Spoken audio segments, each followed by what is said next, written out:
Here we are. So, today we're talking about the truth about posture training. This comes up an awful lot where people come to see us about their posture, and it's very rare that I see somebody who isn't already doing a lot of posture work.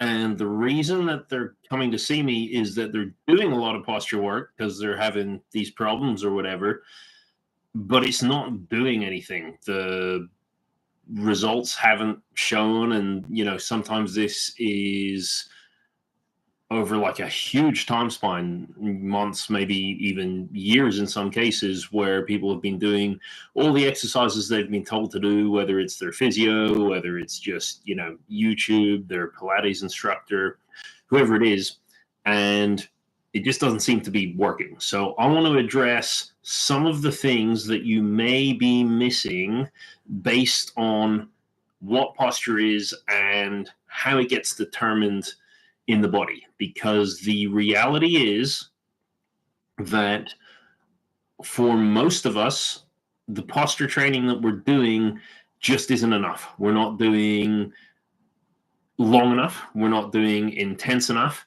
We're not doing any kind of enough in order to make the brain take notice and actually make it want to adjust our posture. And that's the first thing that we probably need to establish, is that posture is not like molding clay, like what we used to kind of make out. A lot of the time when we think about our body, it's, you sit with your head forward for too long, and so the muscles are just going to stiffen up, very much like, you make some plasticine or clay or something like that, and when it dries out, eventually whatever position it was dried out in is the position it's going to stay in. Now, we know it's maybe not like that, but the muscles and the tissues, when we stay in these positions for longer, maybe they're going to get a little bit more static or rigid, and it's going to be harder for them to move. And so in theory, then all we really have to do is to force ourselves into the posture that we want. And that's been the advice for years and years and years. You hear people sit up straight, don't slouch. If you sit with good posture, you're just going to have good posture. And that will help. That will help a little bit, but it's not the entire picture, because posture isn't regulated by your body. In fact, your body doesn't really have very much control at all over itself. We think about when we're trying to shape and mold the body through all different types of training, that we need to do this because we need our body to be able to move around, and maybe we're using our brains to do that, but we're trying to train our body to be the vessel for moving us around the world.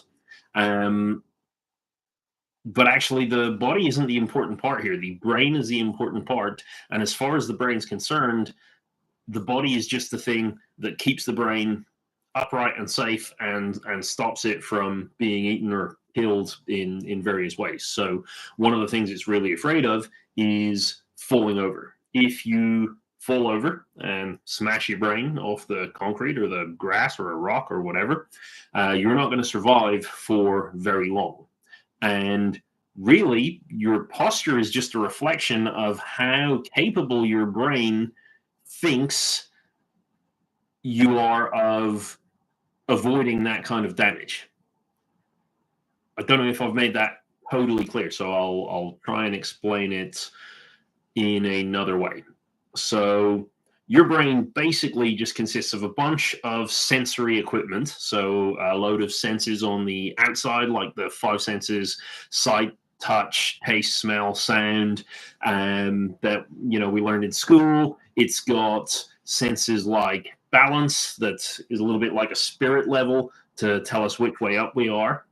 And it's got even senses to measure what's going on the inside. So, like acidity levels, blood pressure, all different kinds of things that monitor what the internal state of the body is at the same time. So it's got all these sensors, and then it uses those sensors to make decisions that will prolong its survival. And that could be survival of you. It could be survival of your species, like when you get into procreation and things like that.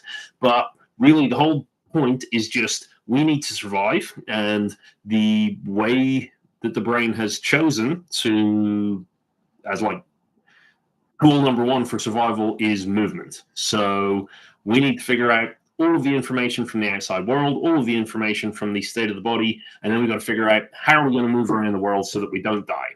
And one of the things that it needs to do in order to maintain this is it needs to make things as efficient as they can possibly be based on the quality and upkeep of the hardware that it's using. So, if your senses are super active and super alert because you've got a lot of energy and you've been using them a lot, you've been moving around, you've been touching things, you've been hearing things, you've been looking at things. If all of your senses are active, awake, alert, and have plenty of energy to fuel them up, the brain's going to feel pretty confident that you can just go and do whatever you want. And so it's going to give you a posture that is better suited for moving. It's going to say, all right, well, why don't you stand up nice and tall? Because here you can see more things, you can react to things more quickly, you can go and get things, you can run away from things. All of that will be much, much easier when I give you this good posture. However, there's a caveat to that, because this really good posture also puts you in a really vulnerable position, because the taller you stand up, the harder you're going to hit your head when you inevitably fall.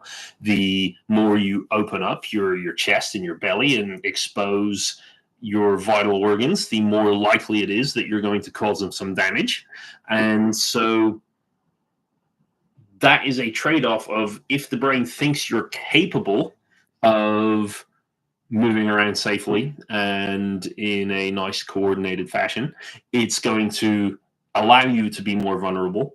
If your brain thinks that's a bad idea, that actually if you open up, maybe, you're living a very sedentary lifestyle, or you've been ill, or you're under a lot of stress, a lot of bad things have just happened to you, and so you've had to, your brain's just been dealing with so much energy production, just trying to sort out all of these different problems that have been going on for you, then it's going to say, you know what, I don't actually feel confident. If you encounter another problem, you're going to be able to deal with this really well. So what I'm going to do is all of the opposite of those things. I'm going to say, why don't you lift your shoulders up to protect your head? So if you fall over, you're not going to get that like whiplash effect onto the ground. I'm going to round your spine and roll your shoulders forward so that it protects all of your vital organs in your belly. It'll even do some less postural things and more movement related things, in that you're going to have quicker reactions, but they're not going to be very precise. So when something happens and you need to make a move, you're just going to have that jerky jumping reaction that you don't have a whole load of control over. It's just something that, better safe than sorry. Let's just make this happen. So that is the two ends of the scale that your brain is trying to play with. Is, nice open posture, really great for moving, but requires all systems to be firing on all cylinders. And then we could call that like the offensive mode. And then on the other side, there's the defensive mode, which is, we don't think we can move very well, whether that's through our history, injury, lack of use, or our current scenario, stress, just multiple problems, too many things to deal with at once, whatever that is. And based on your previous and current circumstances, your brain is putting you somewhere on this scale. Okay. And wherever it puts you is going to determine, not entirely, but to a large extent, what your posture is going to be like. What, like your resting posture, when you're not thinking of how to hold yourself, it's going to just choose how to make you sit, how to make you stand, and anytime you're not thinking about it, that's just how you're going to hold yourself. And We also have our conscious brain that can say, hey, no, I don't want this. I want to sit up straight. But the problem is, this is going to use up energy, and quite a bit of energy. So when we force ourselves to have really, really good posture, we're actually increasing the amount of fuel being used by our brain. And that could even start to increase the stress. And what we're hoping, when we do all the normal posture training, where you sit yourself up in the right position and you strengthen all those muscles to open your chest and your spine up, and pull your head back, and all of that, what we're trying to do is we're trying to consciously hold that posture for just long enough that we can start doing regular stuff, and our brain learns how to do it a bit easier, so it makes it a bit more fuel efficient, and then it becomes more comfortable with it. And if we do that for long enough, if you do that every day, you sit up straight and you do whatever computer tasks, whatever running away from bears, whatever it is you do on a day-to-day basis, if you do it with better posture, eventually your brain's going to go, yeah, actually, I can see that you're consciously practicing this, so I can see that you're going to be ready to do it in an actual emergency. So yeah, I probably don't have any problem with you standing up a little taller and a little straighter. So most posture training is just based around that. Strengthen up the muscles, hold yourself in the right position, and if you do it for long enough, hopefully your brain's going to realize that this isn't dangerous. It's not going to be catastrophic if it allows you to keep doing that. So anytime somebody gets better posture from that, that is pretty much what's going on. But then the problem, as I said, is for a lot of people, just doing that training on its own is not enough. And that is because the stimulus is not strong enough, or another way you could put it is the stimulus is not convincing enough to convince the brain that it can actually withstand that kind of torrent. So it says, that's all well and good, but I know when you're consciously paying attention, you can do all these things. But the second you're not consciously paying attention, we've got too much other stuff going on. So it's going to be a real hassle for us to let you hold this position, basically. So what can we do in those instances? I'm going to rattle through 2 or 3 things that show up an awful lot of the time that seem to help the most through the people I work with for posture. And the first one we're going to talk about is fuel efficiency. So when you're trying to consciously influence your posture, I've already mentioned that uses up an awful lot of fuel, awful lot of glucose, awful lot of oxygen, and those 2 things are just going to get burned up while you're trying to hold these positions. And one of the problems with that is, if you think about what good versus poor posture does, one of the things that will happen is, as your kind of rib cage closes in and your spine hunches forwards, if you try to take a deep breath in that position, you probably find you can't get as full a breath as when you are in this nice open shape. So when I'm nice and strong and extended, I take that deep breath in and I can do it for a lot longer. I can feel everything expand. I feel like I can get a much more full breath. And so when we're consciously holding ourselves in this posture, we're able to get more oxygen in, but at the same time, we're actually depleting a lot of this oxygen a lot quicker. And then the problem is, once we stop paying attention, we get that rounded posture again, and suddenly we're not able to get as much fuel into our body. So one of the things that we can do is, if we really start paying attention to, number one, how we breathe and fuel efficiency, if we can work out how to improve the amount of oxygen going up to our brain, then our brain is going to say, hey, you know what? Now that I've got more fuel, I might feel a little better to get you, standing up straight.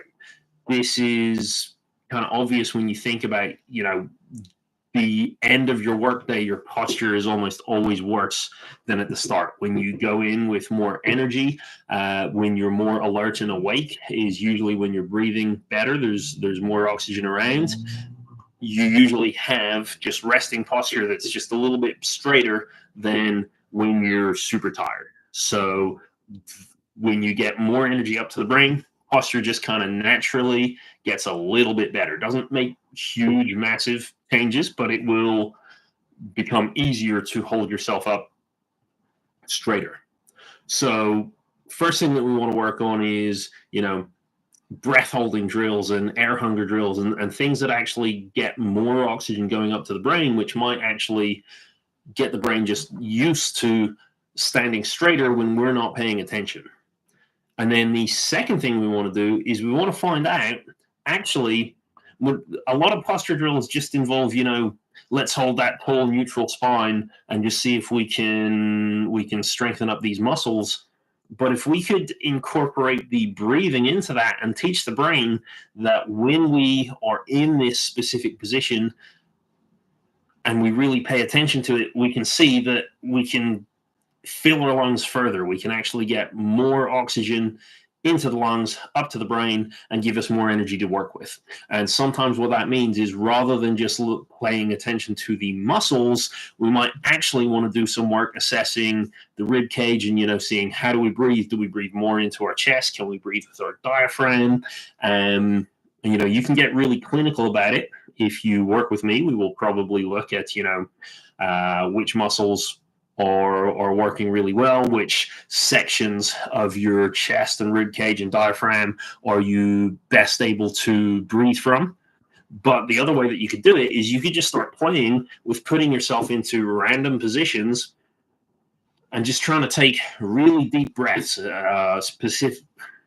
specifically the inhales. So, just put yourself in any position that you like, can be comfortable, uncomfortable, and then you're just going to take a super deep breath and just feel, where do you feel inflating? Do you feel like it's really easy to get that breath, or does it feel like everything's all tight and bunched up? And you might find that rather than doing muscular strengthening exercises, that you might get a lot of the work done a lot quicker and a lot more effectively if, instead of muscle contractions, you're paying more attention to inhalation. So actually breathing in, filling the lungs, trying to fill up different parts of your chest and body. Over time, your brain's going to go, hey, I like it when you do that. Actually, I would like this muscle to reorganize itself in this specific way, because then I'll get more oxygen coming in. And so it might actually do a lot of the muscle strengthening work for you. Similarly, and this happens already a lot in things like Pilates, you might want to start playing with, well, if this is the exercise, or if this is the exercise that I need to do for my posture, actually then start playing with your breathing and see, how many different ways can you breathe in that position? Can you breathe nice and sharp on the way in, or can you breathe really slowly on the way in? Can you hold your breath? Can you breathe all the way out and hold your breath? And just play with all the different ways that you can breathe in this good posture position, just to get your brain paying attention to the lungs and what's going on there. So that's the breathing side. That is definitely the easiest one to kind of start off with. The second one that's a little bit linked is to just pay attention to your spine in maybe a way that we don't do when we do these kind of symmetrical strengthening exercises.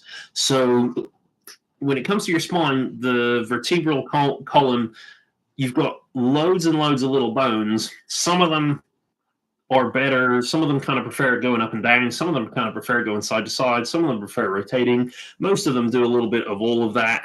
And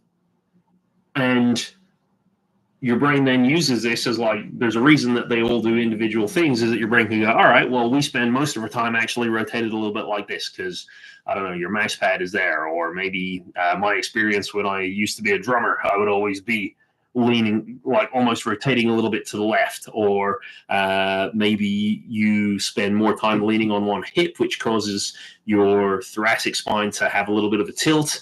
And, when you put all of these things together, your brain starts going, all right, well, I could just rotate this one a little bit. I could just tilt this one a little bit.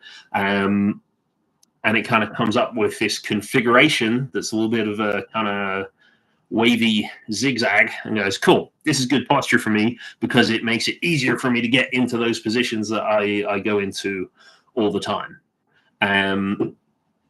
So with that in mind, one of the best types of mobility work, rather than doing muscular strengthening exercises, we might actually want to look at fluidity of movement in the neck, the spine, and the pelvis. So all the way from even the jaw, like looking at that whole column all the way down and just seeing it's not just about making it strong, it's about making it comfortable with moving in all different directions. Okay. And that is something that, again, you can just play around with, just seeing, think of those three positions. So you can go up and down. So can your whole spine go up and down? Can it tilt side to side? Can it rotate left and right? If you find specific positions and directions, so for me, rotating to the left, definitely a lot harder than rotating to the right. Looking up, I definitely feel more stretching going on. You might start to find that there are specific spinal positions that when you put yourself in, it feels like more effort. And then you start going, all right, well, maybe when I'm doing these strengthening exercises, I could start to play with doing these exercises with these spinal positions that are a little bit more difficult for me, because if I have asymmetric posture to begin with, symmetrical exercises are probably not going to get the whole job done. You can teach your brain what you want it to be doing, but if it's already biased towards being one certain way, you are probably going to have to force it a little bit harder to be the other way. Your brain's going to listen to the stuff that it really needs to listen to. And if you're giving it just a really mild, light stimulus, it's probably not going to see that as that important. That's something that goes, all right, cool, you can do this, but as soon as you've finished, I want nothing to do with it. Whereas if you put it into a more vulnerable position, and then you start doing these strengthening exercises, then you will probably again find that those little segments of the spine start thinking, maybe this isn't the right position for us. Maybe this isn't the right orientation for us, or combination configuration for us to be in. Maybe we should start playing with moving and switching around. And that brings us on to the third section of things that can really influence our posture that we don't often think about. And this is probably the most important one, specifically because it is a system that almost directly influences our posture. And that system is the vestibular system, also known as the balance systems of the body. So the vestibular system is basically what I talked about earlier, that kind of spirit level that sits in your ears that tells you whether you're falling side to side, whether you're moving forwards, backwards, up, down, are you going faster, or are you going slower? Its job is to measure movement and figure out how fast, how does that relate to your head, and how does that relate to your body? And it's often overlooked, but when you think about it, it actually makes a lot of sense that this thing that tells you when you're falling should be the quickest link to the thing that pushes you upright. Because when the vestibular system is falling, or when the vestibular system thinks it's falling, because maybe you've drank some alcohol, or you're ill, or it's just not firing as quickly as it should be. So maybe you were falling a second ago and you fixed it, but the signals aren't getting there on time, perhaps. And so now your brain's like, oh man, you're falling. And so it's starting to tilt you the other way to combat it.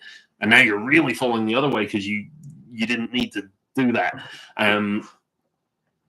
Long tangent there. I don't know why I needed to go into that much detail. But your vestibular system detects how you're moving, and based on that, detects exactly how upright it's going to allow you to be. And the vestibular system is a really interesting one because in modern humans, it's kind of the one that gets detrained probably the quickest. When you think movement is the thing that it's measuring, and if we're doing less movement than we ever have been before, it's easy to see how actually, yeah, the vestibular system probably isn't going to be working as strongly. It's use it or lose it. The less often you're using it, the less finely tuned it's going to feel like it needs to be. So if you spend a lot of time sitting down, that's going to affect it. Already mentioned illness and alcohol. Those two things can affect it. If you get a strike to the head, if you've had a concussion or, even not any kind of whiplash injury or anything like that, that's going to affect your vestibular system. Interestingly as well, mechanized transport. So when you sit inside a car and your inner ear tells you that you're moving forwards, back in the past, your eyes would confirm that for you as well. So your inner ear would say, hey, I think we're going forwards, and your eyes can see all the scenery flying past and goes, yeah, we're moving forwards. We agree. That's great. Whereas nowadays, it's very possible for you to be inside something that's moving. So your ears get the signal that says you're moving forwards. But when your eyes look around, it doesn't see a whole lot of movement. And when the eyes and pretty much any other sense disagree with each other, a lot of the time, the deference is to the eyes. Vision is our strongest sense. It kind of takes up about 50% of our whole brain. So if the eyes say we're staying still, we're not moving, and the inner ear says no, actually I think we are moving, then sometimes what the brain will do is it'll just start ignoring the vestibular system. And so when you have any combination of all of this stuff, this being sedentary, illness, drugs and alcohol, blows to the head, and weird sensory mismatch, what happens is the vestibular system starts to realize, I don't know all the stuff that I thought I did. And it moves from that offensive line of the spectrum all the way over to the other side, the defensive line. And it says, you know what, Safer? I'm just going to fold you all in, because if I start to fall, I'm not confident that I'm going to be able to detect that. And so it's not going to let you be as upright. How can we deal with the vestibular system then? Well, any kind of balance training is going to be really useful. Any kind of movement and exercise that involves moving the head is going to be really useful. And then on top of that, literally just anything that moves the head at all. So one of my favorite exercises to get people to do is just stand on one foot, close your eyes, and shake your head left and right, and just see how long you can maintain that. And it seems really silly, but these kinds of exercises can actually have really strong impacts on your posture at the same time. Another head movement that can be really strong is up and down head movement, because when you're doing up and down, that's usually like when you're jumping up and down. Well, that's going to cause strong contractions in the erector spinae muscles of the spine. So, any kind of jumping work, any kind of rebound work, skipping ropes, stuff like that can be a really nice tool for getting the head involved as well as getting the spine involved at the same time. And if you start, again, playing with those different spinal positions or different head positions, or maybe even moving head positions at the same time as you're skipping, you might even see the results even quicker. So where are we at? We've got breathing, we've done the spine, we've talked about the vestibular system. Final one that can play a major role, and we kind of talked about it a little bit with the vestibular system, is the eyes. So their job is also with the inner ear to tell you when you're falling over. The vestibular system will detect motion, whereas the eyes will detect when things visually start to move and slide. And that is also going to be really important for your posture. And what we tend to find is when we use our eyes too much, if we get a lot of eye strain and the visual system is overloaded constantly. So that's with, bright lights, constantly staring at screens, staring at the same screen. So your eyes are kind of contracted into a fixed distance, or any other types of visual problems. When these arise, they tend to overload the visual system, and that means the visual system is going to have a harder time processing information. It's not going to process the information as quickly. So if the environment starts to tilt, it's going to be harder to get that signal to the right place quickly enough, because it's already strained. It's already dealing with too many other things. So when it comes to posture then, and by the way, all of that's going to have the same effect as everything we talked about in the vestibular system. When it slows down, then posture gets worse. That's kind of how all of this is going to go from here on in. So when the visual system is stressed, posture naturally is going to get worse. And there's a couple of different things that we can have a look at here. So number one is eye strain. Are you spending too long looking at the same screen? The advice is, every 20 minutes, look at something 20 feet away for 20 seconds. If you're not managing that, that's kind of like the bare minimum. If you're not managing that, definitely a chance that you're dealing with eye strain. So anything you can do to relax the eyes, whether it's just blocking out light for a little while, whether it's maybe wearing sunglasses to reduce the intensity of the light, could be things like blue blocking, whether it's the glasses or the filters that you get on the screen, or turning your lights out closer to nighttime so you just don't have such intensity the whole time. That can go a long way to allowing the brain to make the necessary adjustments. But secondary to that, sometimes we also get differences between the strengths and differences between the processing of the two eyes. So there's something called visual suppression, where if my right eye is really strong and my left eye is really weak, or if my right eye just connected better or processes information a lot faster, and the left eye is doing it a little less well in some kind of way, then what the brain's going to start doing over time is going to say, what? The information I'm getting from my right eye is a little bit more reliable than the information I'm getting from my left eye. Now, I don't want to switch my left eye off, because then if I cover my right eye, I'll be totally blind. But what it might do is say, all right, I'm just going to ignore, I'm going to let the information come through, but I'm not going to listen to it. So I'm only going to listen to the information from the right eye. And if you can imagine, when I got both my eyes open, I can stare straight at this screen and see a kind of wide picture of the whole room. But if I close my left eye, if I start ignoring the information coming from this eye, in order to see the same picture that I just saw, I actually need to rotate so that my right eye is more in the middle of the picture. Okay. And this can happen to kind of varying degrees, varying levels. So it might not be super serious. You might just know that your right eye is a little better. You might just know, your brain might just be aware of this. And so it might start to tension the muscles in a way that just predisposes your body to want to rotate this way. So it's going to say, what, I'm going to deal with both eyes for now, but when things start to get really stressful, we want you to start rotating this way. And so you start to find that you've got all of these rotation issues, and you're assuming that it's from your body. You're assuming it's from your muscles. So you go get a massage and they relax all of those tight muscles that were causing you to rotate this way. And you get off the massage table and you're like, oh, wow, I feel much more centered.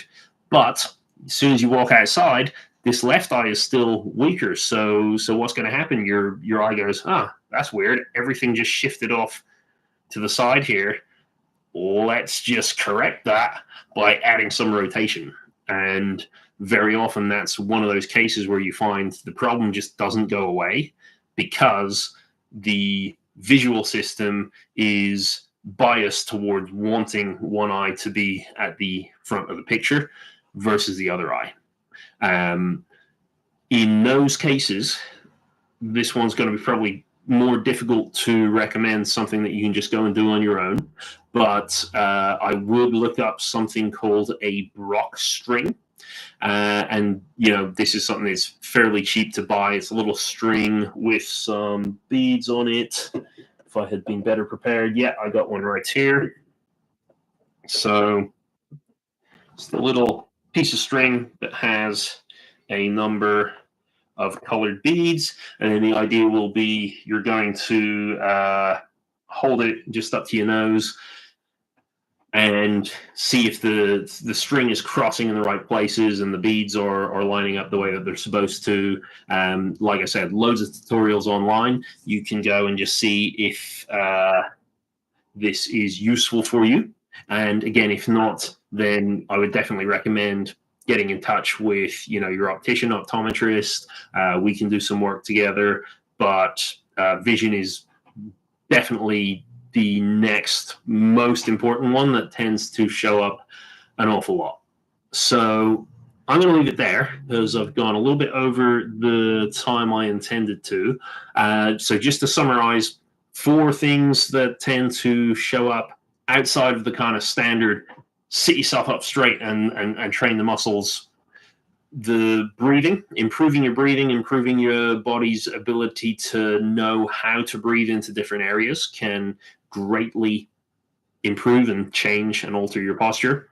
The orientation of your spine, so looking at which spinal positions are easiest and most comfortable in the neck, in the kind of main body of the spine, so that's your thoracic spine and your lumbar spine, and even to a certain extent in your pelvis as well.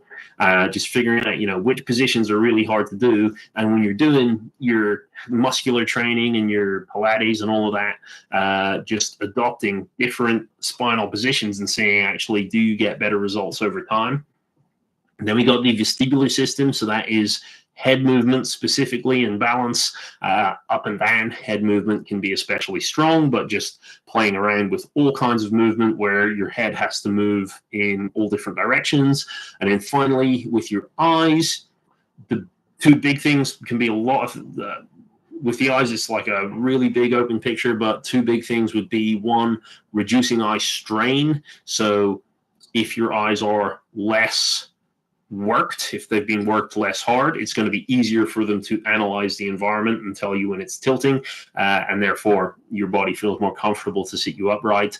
And secondly, making sure your eyes are working well together. So getting a Brock string, looking up a tutorial on that to see how things are working. Are both your eyes looking at the same thing, or are they looking at the same spot? Do they look a little bit too far forwards, a little bit too far backwards? Is one eye kind of diminished in terms of the sensory information it's bringing in, whether that's because it's slow or weak or whatever?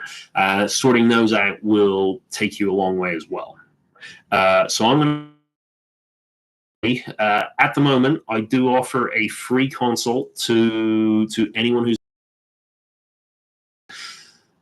while I have the means available financially and time. Basically, go on to my Instagram, send me a message, or I think can't remember if my link tree's up there or not. But if not, just send me a DM. You can have a free consultation. It'll be 30 minutes long. We can go through whatever issues that you're going through, and I can let you know where you should potentially begin to look. So the idea is the things that you could look at by yourself before you maybe need expert help. Then we can discuss, which experts you might want to be going to. Is it your optometrist, or is it a physio? And again, if there's any work that I think we could potentially do together as well, then I will let you know what that might look like. Other than that, I just want to say thank you very much for watching, and I will see you really soon.